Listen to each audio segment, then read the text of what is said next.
एक एक करके करो। अंजलि की शादी कर ससुराल पहुंचने के साथ ही उसकी सास के हुक्म शुरू हो जाते हैं। हो गई शादी, बस मौज खत्म।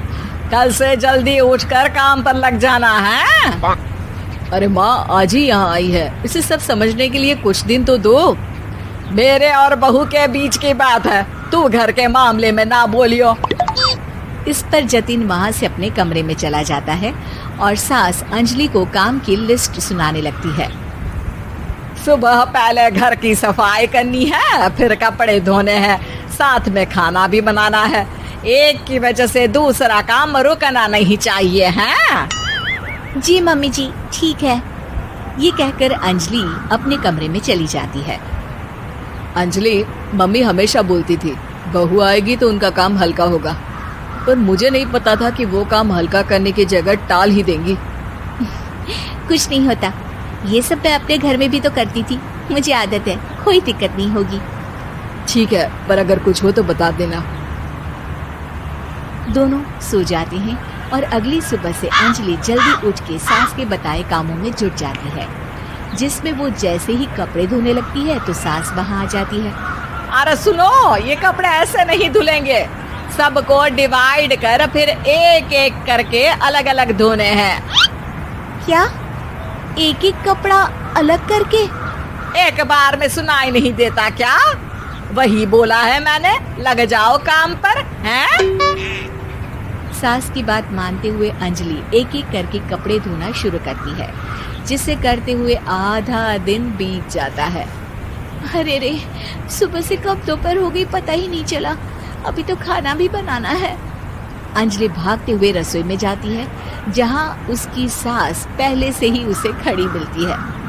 खाना बना लेना, देखो पहले पकोड़े तल दो और एक एक पकोड़े अलग अलग तलना, नहीं तो कोई कच्चा कोई पक्का रह जाता है।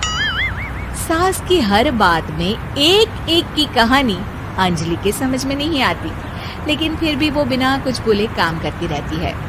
अगली सुबह फिर वही शुरू होता है और सास एक बार फिर खाने के समय रसोई में आती है। आज क्या बन रहा है हैं? वो जतिन ने भिंडी की सब्जी, रोटी और धनिए की चटनी बोली है, इसलिए वही बना रही हूँ।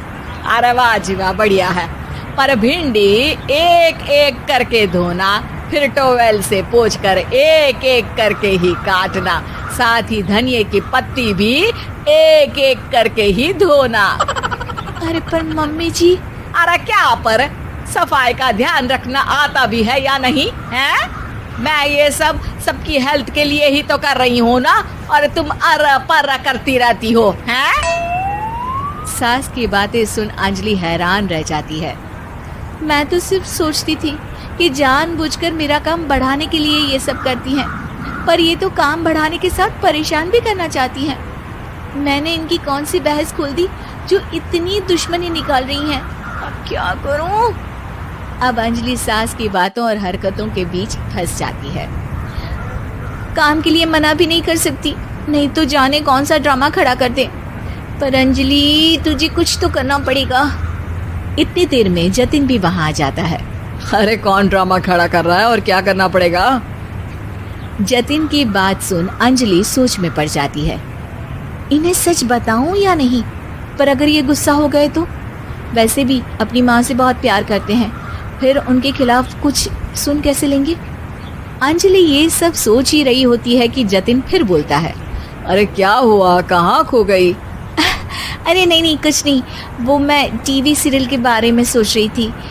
यहाँ और कौन ड्रामा करेगा? अरे तुम भी ना, चलो मैं चलता हूँ। इसके बाद कुछ दिनों तक अंजलि सास को सबक सिखाने के लिए अलग अलग प्लान सोचती रहती है, पर उसे सास के एक एक करके काम करवाने की आदत बंद करने का कोई तोड़ नहीं मिलता। अगर ऐसे ही चलता रहा तो कहीं मैं एक दिन अपने सिर के बालों को भी एक एक करके सुलझना ना शुरू कर दूं। पगली हो गई है क्या? अकेले में क्या बड़बड़ किए जा रही हो? वैसे आज खाने में क्या है? आलू की सब्जी। तो फिर आलू को अच्छे से काट कर उसके कटे हुए कपड़ों को एक एक करके ही धोना है। बिल्कुल, इसे कैसे भूल सकती हूँ? मेरे जी का जंजाल। अरे बातें कम काम ज्यादा हैं।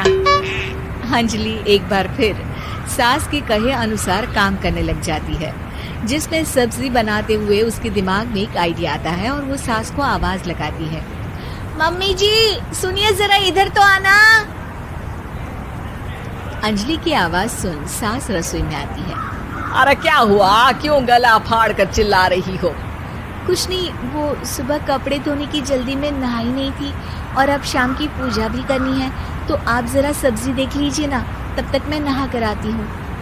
अंजलि सास को रसोई में छोड़कर नहाने चली जाती है। इसी तरह देखते देखते 4 घंटे बीत जाते हैं, लेकिन अंजलि बाथरूम से बाहर ही नहीं निकलती, जिसे देख सास उसे आवाज लगाती है।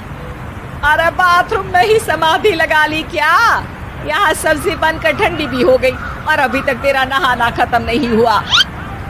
मम्मी जी जैसे आप कहती हैं ना, मैं वैसे ही एक एक करके अपने बाल शैम्पू कर रही हूँ। तो अभी 3 घंटे और लगेंगे, तब तक काम और जतिन को खाना सर्व करना आप संभाल लेना। इस तरह अपने नहले पर बहू का दहला देख सास शॉक्ड रह जाती है, जिसके बाद से घर में एक एक करके करने का आलाप बंद हो जाता है।